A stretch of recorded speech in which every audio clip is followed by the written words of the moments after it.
അറിയാറുണ്ട്. പക്ഷെ ഇതിനു വേണ്ടി ട്രൈ ചെയ്തിട്ടല്ല. ഡേറ്റ് ചിലപ്പോൾ അങ്ങോട്ടും ഇങ്ങോട്ടും മാറുമ്പോൾ നമ്മൾ നോക്കും, സ്വാഭാവികമാണത്. അതിപ്പോൾ പെൺകുട്ടികൾക്ക് അറിയാം അതെന്താണെന്നുള്ളത്. അപ്പോൾ അതിനെ റിലേറ്റ്. പിന്നെ വേറൊരു കാര്യം എന്ന് പറഞ്ഞാൽ, നിങ്ങൾക്കൊക്കെ വേണ്ടത് മുഖത്ത് നോക്കി ഞൊണ്ടിക്കാലാന്ന് വിളിക്കുമ്പോഴും അല്ലെങ്കിൽ ഇങ്ങനെയൊക്കെ വിളിക്കുമ്പോഴും ഞാൻ പ്രതികരിക്കാതെ ഞാൻ സന്തോഷത്തിൽ താങ്ക് യു സോ ഇപ്പൊ മച്ച് എന്ന് ആക്ച്വലി ഇത്ര പറയുന്ന. നാള് അഭിയാനെ പറഞ്ഞുകൊണ്ടിരുന്നത്.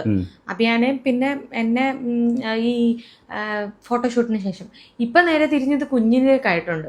അതെ, ഇപ്പൊ കുഞ്ഞിനെയാ പറയുന്നത്. കുഞ്ഞിന് കാലിന് ഇതില്ലേ. ഞാൻ സീരിയസ്ലി ഞാൻ പറയാം, ഇങ്ങനെയുള്ള ഇത്രയും റിയാക്ട് ചെയ്ത പോലെ ആയിരിക്കത്തില്ല. സീരിയസ്ലി പറയാണ്.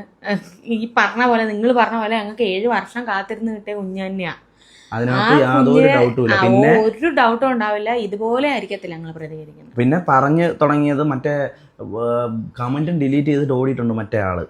ഏതാ പറഞ്ഞത്? ആരാണെന്ന് പോലും. ഒരു പെണ്ണാണ്, ഒരു പെൺകുട്ടി, പാർവതി എന്നാണ് പേര്. അപ്പൊ ബിഗ് ബോസ് ചേട്ടൻ പോയപ്പോ ഭാര്യ ഇങ്ങനത്തെ കമന്റ്സ് വരുമ്പോ നമ്മൾ എന്താണ് ചെയ്യേണ്ടത്? അറ്റ്ലീസ്റ്റ് അത് പാർവതി അല്ലടോ, എന്തോ ഒരു പ്രയോഗം. അല്ലല്ല, ആന്നാന്ന് പാർവതി അല്ല. ഏതാ ബിഗ് ബോസ് ചേട്ടൻ പോയപ്പോ? അത് മുന്നത്തെ ഇപ്പൊ പറഞ്ഞതാ ഞാൻ പറഞ്ഞത്. ഇപ്പൊ പറഞ്ഞ കുട്ടിയില്ലേ, ശിവപാർവതി.